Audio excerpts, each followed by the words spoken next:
No. We can't start a video like right. that. Does sex feel dirty to you? Now, sex is not exactly a clean act. It can definitely get pretty slippery, sticky, and messy. Now, I say that objectively without any sort of judgment behind it. But for a lot of people, this actually feels really emotional. This feeling that sex is dirty or it's gross, it actually prevents them from having a happy and healthy sex life. So, what can you do to shift your mindset? Today, we are going to talk all about how to overcome negative beliefs about sex. So if you're new to our channel, then hello, we are Vanessa and Xander Marin. Vanessa here is a sex therapist, and we've been together for 13 years. And our channel is all about giving you the tips, tools, and techniques that you need to create a truly extraordinary relationship inside of the bedroom and out. So if you're interested in that, go ahead and hit that subscribe button right now. If you've ever felt grossed out by sex, your body, or your partner's body, you might wonder if there's something wrong with you, but it actually makes a ton of sense that most of us would have negative associations with sex and with our bodies. How could we not with all the negative messages that we receive? Oh yeah. Sex is considered a taboo topic too, so we don't often talk about it openly, and that makes us feel like it's some dirty little secret. Or you might have been openly, explicitly told that sex is shameful, or it is sinful, or that you're unclean if you're sexually active. And then magically, if you get married, all of a sudden it is clean and it's good and it's encouraged. But oftentimes by that point, the damage has already been done with all of those negative messages. You can't just, flip a switch and go from sex is dirty to sex is great and I got to do it. So, that's what purity culture, that term is all about, remaining pure and remaining clean. And I think there's another little detail too, like we women in particular have been taught to believe that our genitals are really smelly and icky and just generally weird. Even our periods are thought of as gross. So that's just another way that we're meant to feel like sex is dirty and unclean. So before we get any further, we would love to hear from you. So leave us a Y down below in the chat if you've ever felt like sex is dirty, and leave an N if you haven't. Yeah, I'm curious to see how many people are struggling with this challenge. All right, so we want to be clear before we get any further that we're talking about two different kinds of beliefs here. So one is that sex is dirty, like in a sinful way, like it's not moral, it's not right, you're supposed to wait till marriage. And then the other set of beliefs is that sex is like physically dirty, like you may be grossed out by all the fluids, the noises, concerns about your genitals, like I mentioned earlier. So we're going to be talking about both of those two general types of beliefs. And I think for a lot of people, they get kind of intertwined. Yeah, definitely. It's hard to fully separate one from the other, but I just wanted to call that out. So let's talk about how you can start to shift your mindset about sex being dirty. Yeah, so the first thing is identify where your beliefs about sex are actually coming from. It's really important for us to remember that we were not actually born feeling embarrassed or ashamed of sex. We were taught to feel that way. We don't come out of the womb thinking that sex is dirty and sinful. Honestly, we don't come out of the womb thinking very much at all. But yeah, so think about where and when were you taught about sex? So what did your parents teach you? What kind of messages did you get from them?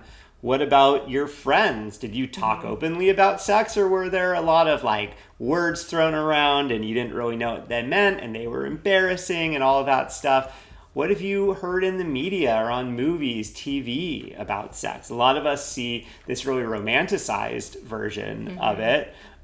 In school, did you learn anything about sex? Did you not learn anything about sex? That is very common in the US at least. What did you learn about sex via religion? There's oftentimes a lot of different messages that we get from there. So we actually have an entire video that's dedicated to sifting through the messages that you might have received from your religion. So we'll include a link to that video right here if you want to check it out. So after you've kind of thought through that list of all the places that you are getting messages from, then think about, okay, so what actually was I taught? What have I come away with? So are you thinking that sex is dirty as in it's sinful or it's wrong? Or are you thinking of dirty as in kind of messy, or is it both? And then also, do you get grossed out by all bodily functions, or is it really just sex that is feeling kind of gross or dirty to you? Now, the next step is to acknowledge that there might be something bigger or deeper going on for you. So, if you're having really strong feelings about sex being dirty, it's really worth getting curious about what else may be coming up for you. So, there are a bunch of different possibilities that we want to call out here. So, one thing is that like this desire to keep everything like really clean and orderly, this typically comes up more around like the sex being messy type of thing. That desire to keep everything clean, it often stems from underlying anxiety. Sometimes like if life feels out of our control, we look for the specific things that we can control. So it might be that it's not even that much about sex, it's more about underlying anxiety for you. Another possibility is it might be your body's way of protecting you from past trauma. There might be some safety issues coming up for you that you're still figuring out how to navigate. Or maybe that you've experienced sexual pain in the past and the anxiety about that is just kind of getting funneled into this anxiety about the dirtiness of sex. So the bottom line is that sometimes deeper things come up rather than just this like, oh, I don't want to clean up afterwards. It feels like a pain in the butt kind of thing. So it's worth getting curious about what else might be at play for you.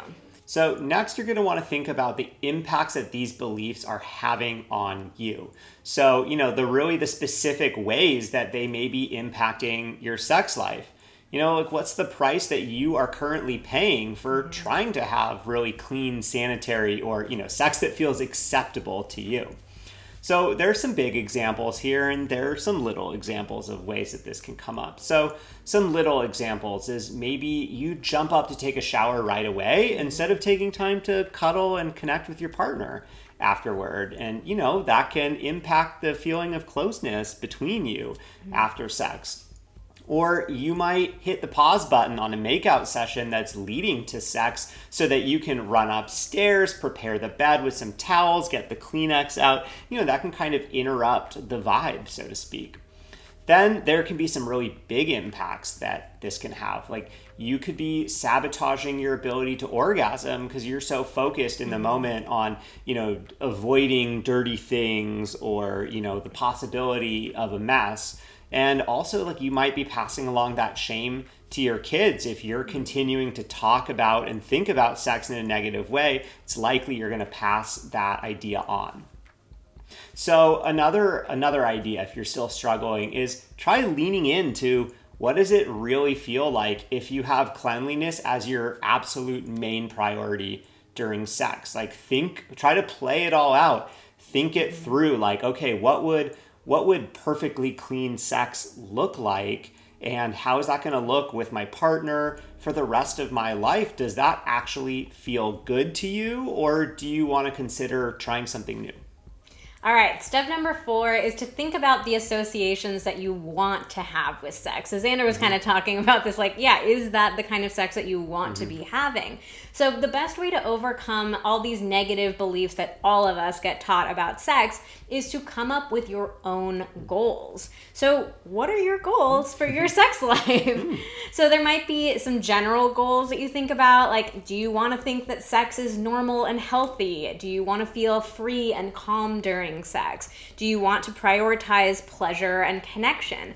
And there might be some goals that are specific to this whole like dirtiness or cleanliness aspect of sex. So like, do you want to feel attracted to your partner instead of grossed out? Do you want to feel aroused and present in the moment, no matter how messy things might get? Do you want to feel comfortable with different fluids, smells, and noises?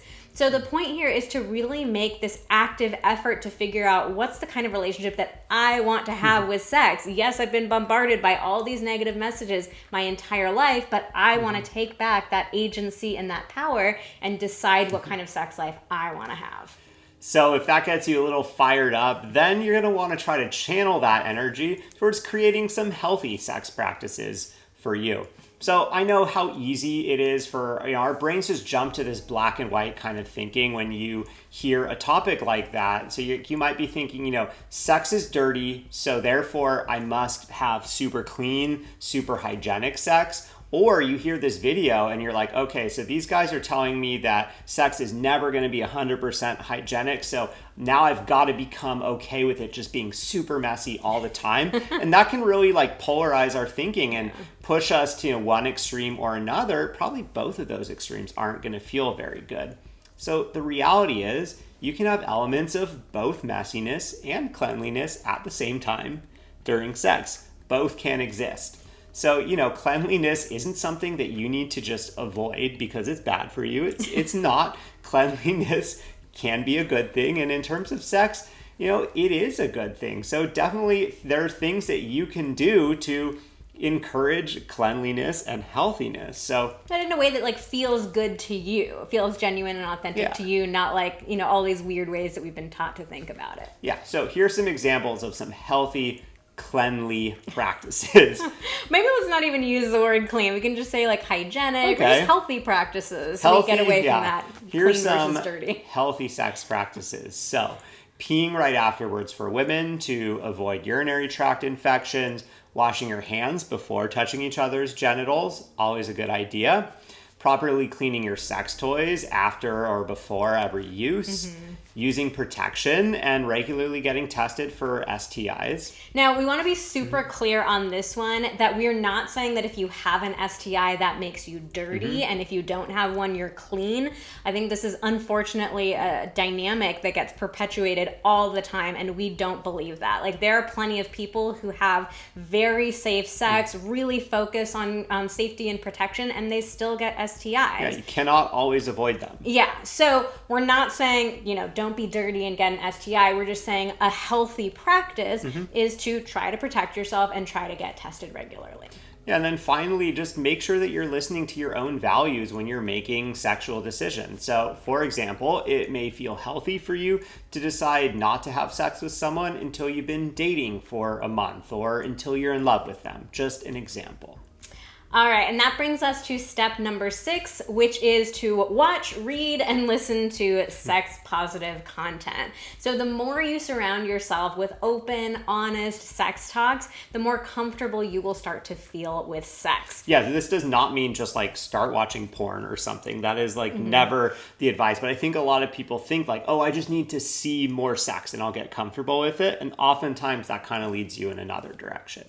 Yeah, so we want to focus on stuff that like really feels positive. So with this, it's like, I think the repetition of it is what's important. So you've spent your entire life, decades possibly, being given these negative messages about sex. So you need some repetition of the positive messages around sex. So keep watching our videos. That's what we're all about here. Subscribe to our channel so you don't ever miss one. You can also follow us on Instagram at Vanessa Marin Therapy. We actually talk about stuff every single day. So you can have your daily dose of sex positivity. And also, just a little teaser, to keep an ear out for our upcoming podcast. Yeah, we're hitting you on all the senses. So that wraps up our video today. We really hope that this was helpful for you in changing any negative beliefs you have about sex. So if you like this video, please give us a like. Hit that red button down below to subscribe to our channel. And while you're at it, hit the notification icon too so you keep getting these videos. I know it's a lot, but every little bit of that really helps us. And we also have a gift for you. If you're feeling like your libido is pretty much vanished into thin air, you're definitely going to want to check out our free guide, The Secret Libido Killers, 9 surprising reasons that your sex drive has vanished. So we reveal 9 reasons that your sex drive could have plummeted, and trust us, they are not just the usual things that you might be thinking of. It's not just what we talked about in this video. Yeah, so we will include a link to the guide in the description box down below. Thanks so much for watching. See you next time.